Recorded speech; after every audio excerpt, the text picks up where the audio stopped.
ఏమండి మహిళగా చెప్పండి. రాష్ట్రంలో అసలు అభివృద్ధి లేదు, సంక్షేమ పథకాలు ఏమంటారు, మహిళలను మోసం చేస్తున్నాడు. బడ్జెట్‌లో కూడా కేటాయింపులు లేవు. అంకెల గారడీ దెబ్బతింది అని చెప్పి మాట్లాడుతున్నారు. నిజంగానే అంకెల గారడీ నడిచిందంటారు బడ్జెట్‌లో? లేదండి. మహిళలకంటూ స్థానం ఉంటుంది. ఎప్పుడు ప్రత్యేకమైన స్థానం చంద్రబాబు గారు మాత్రమే ఇవ్వగలుగుతారండి. ఎందుకంటే మహిళా అభివృద్ధికి ఆయన మాత్రమే, మహిళా సాధికారతకి ఆయన మాత్రమే చోటివ్వగలుగుతారు. ఎందుకంటే మనం నెమ్మదిగా ఇప్పుడు బడ్జెట్ అయింది ఇప్పుడు. ఆ బడ్జెట్‌ని నెమ్మదిగా చేసుకుంటూ రావాలి గదండీ! సరి చేసుకుంటూ రావాలి కదా! గత ప్రభుత్వంలో ఉన్న అప్పుల్ని సర్ది చేసుకుంటూ, ఇప్పుడు ఉన్న రూపాయిని కూడా దానికి కేటాయించుకుంటూ నెమ్మదిగా చూసుకుంటూ దాంట్లో కొంత జమ చేయగలుగుతారు గానీ, మొత్తం మహిళలకు కేటాయించేయలేరు కదా బడ్జెట్ అంతాను కూడా.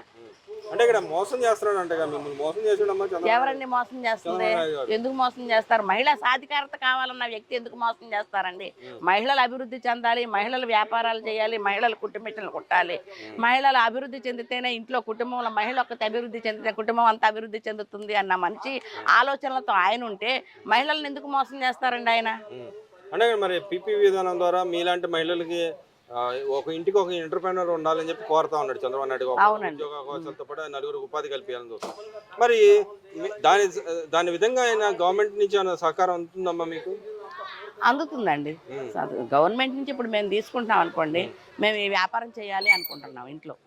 సపోజ్ చెప్తున్నానండి, నేను వ్యాపారం చేయాలనుకుంటున్నాం. ఏం వ్యాపారం మాకు ఇదివరకు కాగితాలు మన ఇంటికి స్థలాలు కానీ పొలాలు కానీ ఉంటే ఆ కాగితాలు పెడితేనే మనకి బ్యాంక్ లోన్లు అంటూ ఇచ్చేవాడు. ఇప్పుడు అలా కాదండి, మేము ఫలానా వ్యాపారం చేద్దాం అనుకుంటున్నాం అని బ్యాంక్ వెళ్ళి ఇట్లాగని చెప్తే వాళ్ళు లోన్ ఇస్తున్నారు. లోన్ ఇచ్చి ఎలాంటి వ్యాపారం ఏంటి, చిన్న చితక వ్యాపారాలు చేసుకుంటానికి మీరు ముందు అభివృద్ధి చెందాలమ్మా, మీరు డెవలప్ అవ్వాలి, మీరు ఈ లోన్ తీసుకోండి అని వాళ్ళే ముందుకు వచ్చి బ్యాంకర్స్ ముందుకు వచ్చేస్తున్నారు. మరి వీళ్ళేమన్నా మరి ఈ విధంగా మాట్లాడుతున్నారు, ఇది అభివృద్ధి ఏం చేయట్లేదు, మహిళలకి ఏం ఇవ్వట్లేదు అని ఏమండి మాట్లాడుతున్నారు. ఎన్నో కానీ ఇక్కడ చూసుకుంటే మీరు చెప్తున్నట్టు P4 విధానం అమలు అవుతుంది అంటారా? దానివల్ల లబ్ధి చేకూరుద్ది అంటారా? లబ్ధి చేకూరుద్దండి.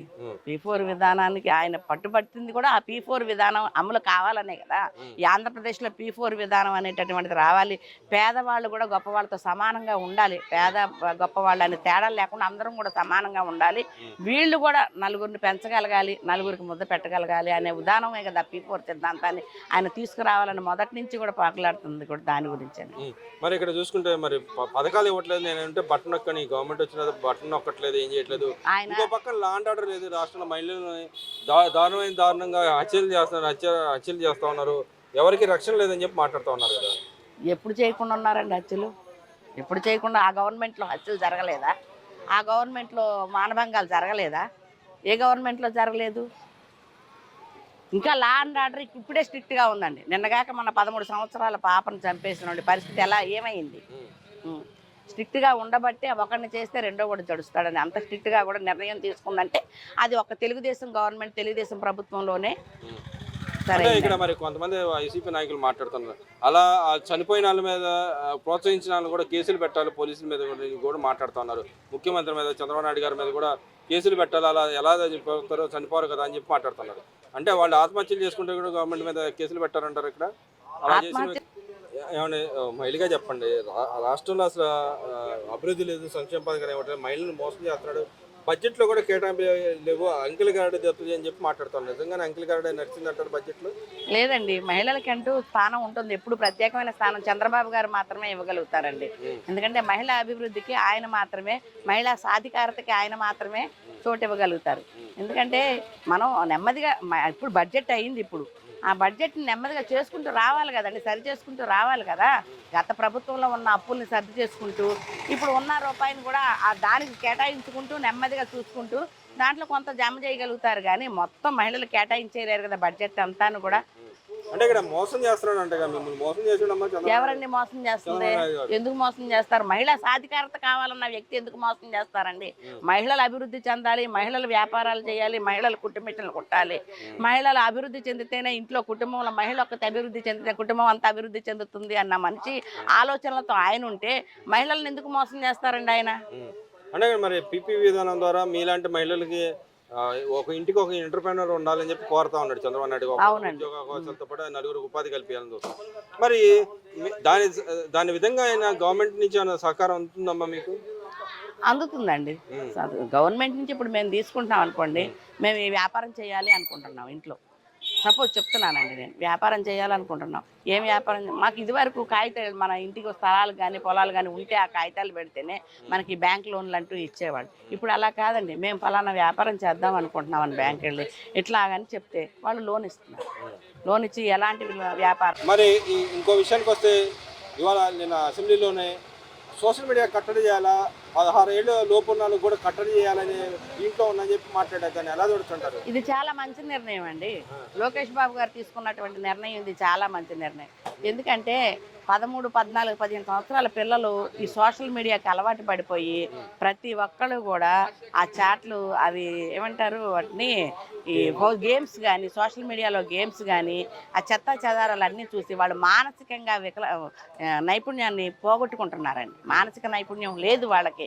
ఇదివరకు స్కూల్ మూసిన వెంటనే వచ్చి పిల్లలు చక్కగా ఆడుకుంటూ ఉండేవారు, ఆటడిపితనంగా ఆడుకునేవారు.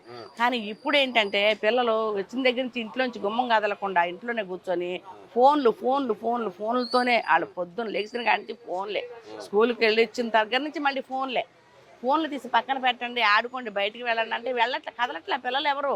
ఈ ఫోన్ల దగ్గరే కూర్చొని ఈ గేమ్స్ అని కానీ సోషల్ మీడియాలో ఇక మిగతా అన్నీ నండి అసభ్యకరమైన చూస్తున్నారు, మంచి చూస్తున్నారు, చెడు చూస్తున్నారు, ఏం చూస్తున్నారు. కానీ చెడే ఎక్కువ ఎక్కుతుందండి పిల్లలు. చెడు అనేటటువంటిదే ఎక్కువ ఎక్కుతుంది. దీనివల్ల వాళ్ళు మైండ్ దెబ్బతింటుంది, చెడు అలవాట్లకు లోనైపోతున్నారు, అనారోగ్యం పాలైపోతున్నారు పిల్లలు. నరాల వీక్నెస్ ఒకటి వస్తుంది పిల్లలకి. కళ్ళు దెబ్బతింటున్నాయి, కళ్ళ నరాలు దెబ్బతింటున్నాయి, మెదడు నరాలు దెబ్బతింటున్నాయి. అలాగే వాళ్ళు ఆరోగ్యపరంగా చెడిపోయారు అనుకుంటే ఇది కూడా ఈ మానసికంగా కూడా చెడిపోతున్నారు. గంజాయిలకి, లేనిపోని వాటికి, డ్రగ్స్కి, వీటికి అలవాటు పడిపోయి వాటిలో చూసి అది ఎలాగుందో ఇది ఎలాగుందో తినాలి, తాగాలి అనే ఆలోచన ఆ పసి వయసుకి వాళ్ళకి ఏంటో తెలియదు, మంచి ఏంటో చెడు ఏంటో తెలియదు వాళ్ళకి. ఇది చూపించారు కదా, ఇది తిందాం, ఇది తాగుదాం అన్న ఆలోచనే తప్ప అందులో మంచి ఎంతవరకు ఉంది, చెడు ఎంతవరకు ఉందని. కానీ మా అందరికీ మాత్రం పేరెంట్స్ అందరం ఒకటే కోరుకుంటున్నాం, బాబు ఈ బిల్లు కనుక సవరణ అయితే మాత్రం చాలా మంది లోకేష్ బాబుని చాలా విధంగా మెచ్చుకుంటున్నాం. అంటే మరి ఒక పక్కన మీరు అంటున్నట్టుగానే గతంలో గంజాయి విచ్చలవిడిగా దొరికేది, కానీ ఈ గవర్నమెంట్ వచ్చిన తర్వాత కూడా మళ్ళీ విచ్చలవిడిగా దొరికి రేపులు మానభంగాలు చేస్తున్నారు. మొన్న కేసు అలాంటిది అని చెప్పి మాట్లాడుతున్నారు. నిజంగానే ఈ గవర్నమెంట్ వచ్చిన తర్వాత గంజాయి ఇలాంటివి దొరుకుతుందమ్మా? లేదండి, ఎక్కడ గంజాయి అనేటువంటి లేక డ్రగ్స్ మీద కూడా మేము నిన్నటి దాకా కూడా ర్యాలీలు మొదలుపెట్టాం, ర్యాలీలు చేసాం. అసలు గంజాయి అనేటువంటి దొరకట్లేదండి నిజంగా. అంటే ఎందుకు చేశారమ్మా మీరు ర్యాలీలు చేయాల్సిన అవసరం ఏందమ్మా? అంతకుముందు ప్రభుత్వంలో గంజాయి విచ్చలవిడిగా తగ్గి రోడ్ల మీద ఆ ఆడ మనిషి వెళ్ళాలంటే భయపడిందండి. 10 గంటలకి సందకాడే 10 గంటలకి వెళ్ళాలంటే కూడా భయపడిపోతున్నారు రోజులు. గంజాయి ఎక్కడ కూర్చుంటే అక్కడ ఆటోల్లోనే కానీ ఒక మూల మీద 10 మంది కుర్రోళ్ళు కూర్చొని కానీ చేసే పని అదేనండి. ఒక ఆడ మనిషి ధైర్యంగా బయటకు వెళ్ళాలంటే వెళ్ళలేకపోతుంది. మరి ఇక్కడ ఈ గవర్నమెంట్ వచ్చిన తర్వాత ఏదో రాష్ట్రంలో లా అండ్ ఆర్డర్ లేదు, ఎక్కడ లా అండ్ ఆర్డర్ అనేటువంటి స్ట్రిక్ట్గా ఉండబట్టే ఈరోజు ధైర్యంగా వెళ్ళగలుగుతున్నామండి బయటికి. ఆ గంజాయి అనేటటువంటి చాలా వరకు కూడా నయమైపోయింది, తగ్గిందండి. మరి ఇక్కడ అయితే చంద్రబాబు నాయుడు గారు నిన్న 3 పిల్లల్ని కనండి అని చెప్పి మాట్లాడుతాను. దాన్ని ఎలా చూస్తాను, 25,000 మీకు ఇన్సెంటివ్స్ ఇస్తాను అని చెప్పి అంటున్నారు. ఎలా చూడొచ్చు అంటారు? దాన్నే ఉందండి. 3 పిల్లల కంటే పాపులేషన్ పెరుగుతుంది కదా, మనకి పాపులేషన్ పెరుగుతుందని చెప్పేసి మనం అంటున్నారు. ఉద్యోగాలు రేపు పొద్దున అభివృద్ధి చెందింది, దేశం కూడా మన రాష్ట్రం కూడా అభివృద్ధి చెందింది. అలాగే ఉద్యోగ అవకాశాలు కూడా మన రాష్ట్రానికి ఎక్కువ వస్తాయి. పిల్లలందరూ పెరిగినట్లయితే రేపు పొద్దున ఈయన పెట్టే కంపెనీలకి ఏదైనా కూడా చంద్రబాబు గారు ముందు ఆలోచనతోనే చెప్తారు తప్ప, ముందు ఆలోచన 2047 అన్నారంటే ఆయన ఆ ఆలోచనతోనే చెప్తున్నారండి. ఏదైనా అప్పుడు విజన్ అది. పిల్లలందరూ పెరిగి పెద్దవాళ్ళు అయితే ఉద్యోగాలన్నీ మన రాష్ట్రానికి వస్తే ఎక్కడికో వెళ్ళాల్సిన పని లేదు కదా. మన పిల్లలందరూ బయట రాష్ట్రాలకు వెళ్ళి బయట దేశాలకు వెళ్ళి బ్రతకాల్సిన అవసరం లేదు కదా. భార్య, పిల్లలు, తల్లిదండ్రులు అందరూ కూడా ఒక కుటుంబం అంతా కూడా ఇక్కడే ఉండి ఇక్కడే బ్రతకడానికి అవకాశం ఉంటుంది. కాబట్టి ఆ ఆలోచన మీద ఆయన అంటే యూరప్ కంట్రీస్లో వాటిల్లో మరి జనం తక్కువయ్యే కదా, ఉద్యోగాలు ఉండి కూడా జనాలు తక్కువయ్యి ఉద్యోగాలు లేక, ఉద్యోగాలు అయితే ఉన్నాయి, జనమే లేరు, ఉద్యోగాలు చేసే జనం లేరు. ఆ ఇబ్బంది మనకు రాకుండా రేపు పొద్దున ఇప్పుడే పిల్లలకి అందరూ ఉన్నట్లయితే మనకు వచ్చే ఉద్యోగాలకు కూడా సరిపోతాయి అన్నట్టుగా ఆయన ఏదైనా సరే ముందు ఆలోచనతో చేస్తారు ఆయన. మరి అదేవిధంగా చూసుకుంటే కరుణాకర్ రెడ్డి గారు ఉన్న టైంలో తిరుపతిలో ఒక భగవద్గీతని 26 పేజీలు ఉన్న బుక్ పెట్టారు. అది 100 రూపాయలు చెప్పి అమ్మిన పరిస్థితి. నిజంగానే ఒక భగవద్గీత అంటే 400 పేజీలు, 300 పేజీలు, 118 శ్లోకాలు ఉన్న బుక్ 26 పేజీలకు ఎలా అసలు వస్తుంది అంటారు? అంటే అంత తక్కువలో అసలు శ్లోకాలన్నీ వస్తాయండి? ఎలా వస్తాయి? 116 పేజీల్లోని అసలు ఆయన మనకు 100 పేజీల్లో 116 శ్లోకాలు, ఒక్కొక్క శ్లోకం ఈ పొడుగున ఉంటుంది, దాని పర్యార్థం ఎంత ఉంటుంది. అట్లాంటిది ఒక్కొక్క పేజీకి సరిపడదు. 100 పేజీల్లో నువ్వు భగవద్గీత అంతా కూర్చేసావా, సమకూర్చేసావా? భగవద్గీత అంతా మొత్తం పెట్టేసావా దాంట్లో? అది ఎంత అన్యాయం చేసావు నువ్వు. భగవద్గీత ఈలావు పుస్తకం ఉంటుంది. మనం ఇప్పుడు చూస్తున్నాము, బుక్ స్టాల్కి వెళ్దాం పదండి. భగవద్గీత అనేటటువంటిది ఎంత ఉంటుందో చూద్దాం. మనం ఈ సైజున ఈలావున ఎంత పుస్తకం ఉంటుంది. శ్లోకాలన్నీ కరెక్ట్గా ఉంటాయి.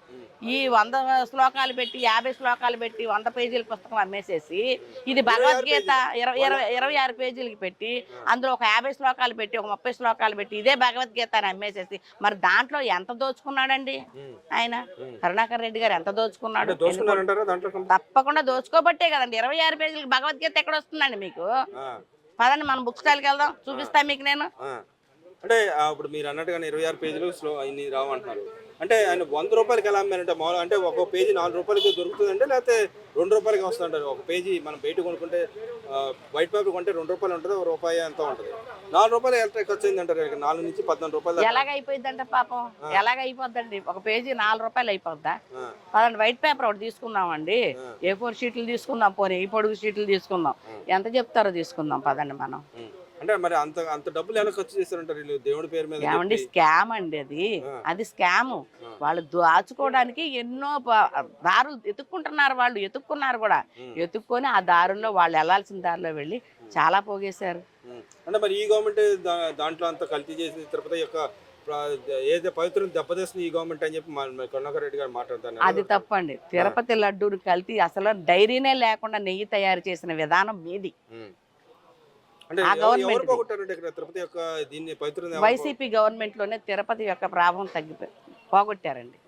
ఆ లడ్డు యొక్క పవిత్రతను పోగొట్టారు వాళ్ళ. ఆ లడ్డు అనేటువంటి తిరుపతి లడ్డు అంటే ఎంత ప్రాతినిధ్యం అండి, ఎంత పవిత్రత అండి. మనం తిరుపతికి వెళ్ళామా, లడ్డు తెచ్చుకున్నామా, ఇరుగు పొరుగు వారికి ఇచ్చుకున్నామా, ఆ విధంగా పుణ్యాన్ని పొందామని అనుకునేవాళ్ళం. అటువంటి తిరుపతి లడ్డూలో కల్తీ కలిపి, అది నెయ్యి కూడా కానీ నెయ్యిని డైరీనే లేకుండా, ఒక ఆవు లేకుండా, ఒక నెయ్యి లేకుండా, ఒక ఏమంటారు వెన్న లేకుండా తయారు చేసి నెయ్యిని, కల్తీ నెయ్యిని తయారు చేసి ఆ గవర్నమెంట్ లోనే కదండి, 2019 నుంచే కదా. ఈ గవర్నమెంట్ లో ఎక్కడ ఉంది? ఈ గవర్నమెంట్ లో ఎప్పుడు జరిగింది? ఆ గవర్నమెంట్ లో చేసింది ఇదంతా. మరి ఓవరాల్ గా ఈ కూటమి ప్రభుత్వం వచ్చిన తర్వాత అసెంబ్లీ సమావేశాలు కానీ ఈ ఎలా జరిగినాయమ్మా? నిజంగానే ప్రజలకు అనుకూలంగా చేస్తుందా లేదంటారా? ప్రజలకు అందరికీ అనుకూలంగానండి. మహిళలకే కానివ్వండి, యువతకే కానివ్వండి, పిల్లలకే కానివ్వండి, వయోవృద్ధులకే కానివ్వండి, వికలాంగులకే కానివ్వండి, దివ్యాంగులకే కానివ్వండి, ప్రతి ఒక్కరికి కూడా అన్ని వర్గాలకి కూడా సమానంగా న్యాయం కల్పిస్తున్నారు. 2029 జగన్మోహన్ రెడ్డి గారు నేను వస్తానని చెప్పి ఆయన అంటున్నాడు. ఆయన అయితే రారండి. ఎందుకని రారంటారు? మహిళలందరూ ఆయన వెనకాల ఉన్నారంట కదా. ఎవరున్నారండి? ఆయన 10 మందికి నవరత్నాలు పథకాలు ఇచ్చి 100 మంది 90 మందికి 90 మందిని ఏడిపించారు ఆయన. అందుకని రారంటారా? ఎలా వస్తారు? ఆ పథకాల సంగతి అట్టుంచండి. యువతకు ఉద్యోగాలు కల్పించారు ఆయన. ఏంటి 5,000 రూపాయలు ఉద్యోగం, MBAలు చేసి, MSCలు చేసి, MCOMలు చేసి, BAలు చేసిన వాళ్ళకి 5,000 రూపాయలు ఉద్యోగం ఇచ్చి, వాలంటీర్గా ఇచ్చి, మొత్తం ఈ 100 ఇళ్ళు తిరిగి 200 ఇళ్ళు తిరిగి వాలంటీర్ ఉద్యోగాలు ఇచ్చి ఎత్తి గెలిచిపోతాడా? మరి ఎవరు వస్తారంటారు? చంద్రబాబు గారు విజన్ ఉన్న వ్యక్తి అండి. చంద్రబాబు గారు రేపటి మన అమరావతిని అభివృద్ధి చేయాలని, ఆంధ్రప్రదేశ్లో అమరావతి అనే మన రాష్ట్రానికి ఆంధ్రప్రదేశ్కి అమరావతి అనే రాజధాని తీసుకురావాలన్నా, అమరావతిని డెవలప్ చేయాలన్నా ఒక్క చంద్రబాబు గారి వల్ల అయ్యిద్దండి. అది ఇంకా అది ఎవరి వల్ల కాదు.